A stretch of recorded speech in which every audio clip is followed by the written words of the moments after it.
Hi, my name is Carlos Sanchez, and today I'll be teaching you how to shoot the soccer ball with various techniques. So why is this relevant to college students like yourselves? Well, this video will show you how to shoot with many kinds of techniques that will improve your game, whether you play casually or competitively.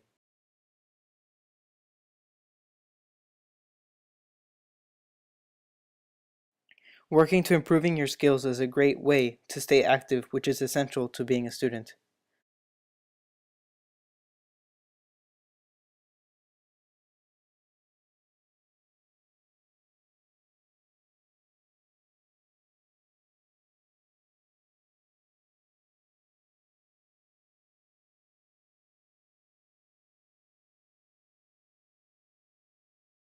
The first step is to plant your standing foot about 3 to 4 inches from the ball. Next, contact with the ball will be made using the inside of the foot. Once contact has been made, a slight whip of the foot is needed to make the ball spin. This motion will make the ball curve. A long follow through for the shot is vital as it guides the ball towards the desired direction.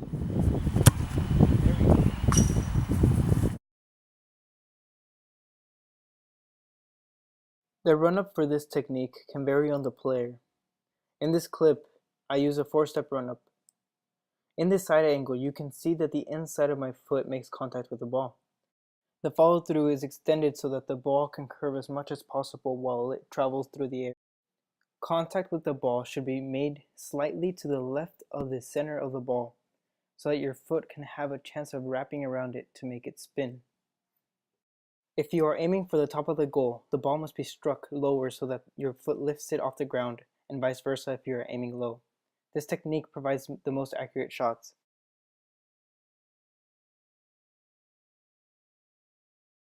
Next is the power shot. This shot is basically all force. However, proper technique is required to be able to aim it. The shot is fast and difficult to stop. This technique takes advantage of your leg's positioning to achieve speed and power. Your planting foot must be about 5 to 6 inches from the ball. This allows your leg to be as vertical as possible, which allows you to generate a lot of power. Once you make contact with the ball, striking through by speeding up your swing will add even more power. As seen in these stills, a large follow-through is also needed to help control the direction of the flight of the ball.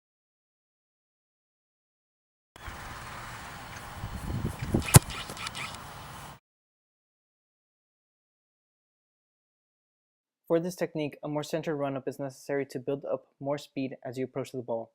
The backswing of your striking leg must also be long to build up the maximum amount of energy possible before striking the ball. In order to achieve a straight shot, the ball must be struck almost exactly in the middle. Hitting it slightly lower will give the ball a little more height as it flies through the air.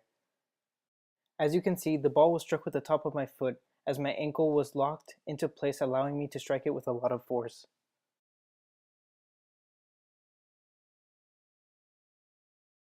Next is the dipping shot. This shot is a very difficult technique to execute as it depends on a lot of factors. The technique is similar to the curve shot. The difference is the ball is given a top spin that will allow it to travel down quickly after reaching the top of its arc.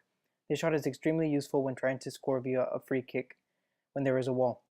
The speed at which the ball falls allows it to get up over the wall and get it under the crossbar before the goalkeeper has a chance to see it. Just like the curve shot, the planting foot must be 3 to 4 inches from the ball. The ball is struck using the inside of the foot. With this technique, the follow through must be short, but it is the most important part.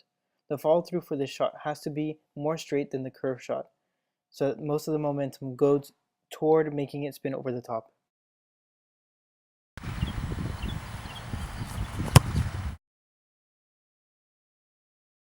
A 3 to 4 step run-up is needed to generate enough momentum to provide the ball with top spin. As you swing through the ball, your upper body must be slightly over the ball. Leaning over the ball will keep the ball from going too high once it is struck. Your foot should strike the ball almost exactly in the middle. This is essential to keep the ball from rising. The topspin is generated by the immediate follow-through of your leg. Your foot must lift the ball quickly off the ground before guiding the ball too low so that it doesn't get off the ground.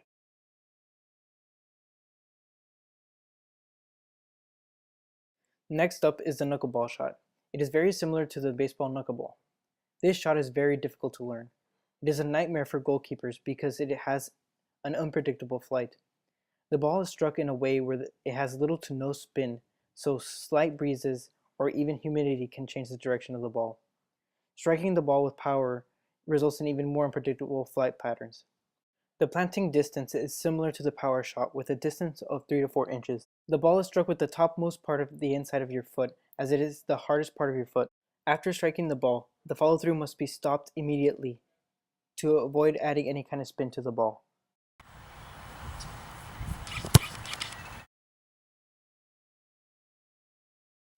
The run-up to the ball can vary depending on the player's ability to generate power. The backswing must be long to accumulate the maximum amount of energy possible. The forward swing has to be fast, but must also be able to be controlled in order to keep it short. As you can see, the follow-through was stopped almost immediately after striking through the ball. The ball should be struck almost in the center. This is to avoid adding any kind of spin. This is the key to learning and eventually mastering this technique.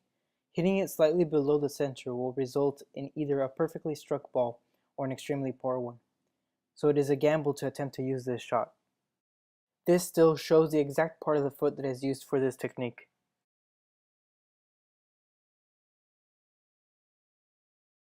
The outside bend shot, also known as the outside of the foot shot, the trivela, the tres dedos, and the Roberto Carlos shot, is a difficult technique to execute.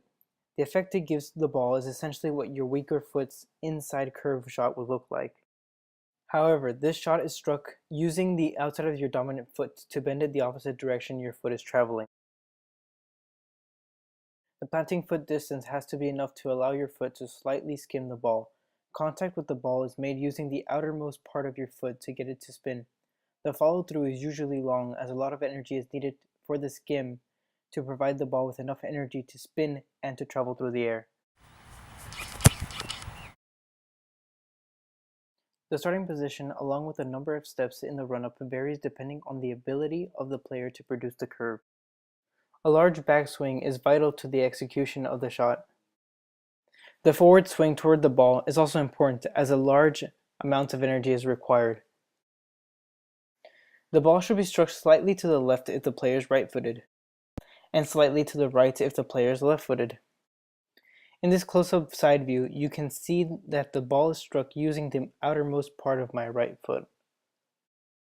In this still, you can see that in order for the ball to travel in the air, the ball must be struck below the center. To summarize, we learned 5 techniques in today's video. We learned the curve shot, the power shot, the dipping shot, the knuckleball shot, and the outside bend shot.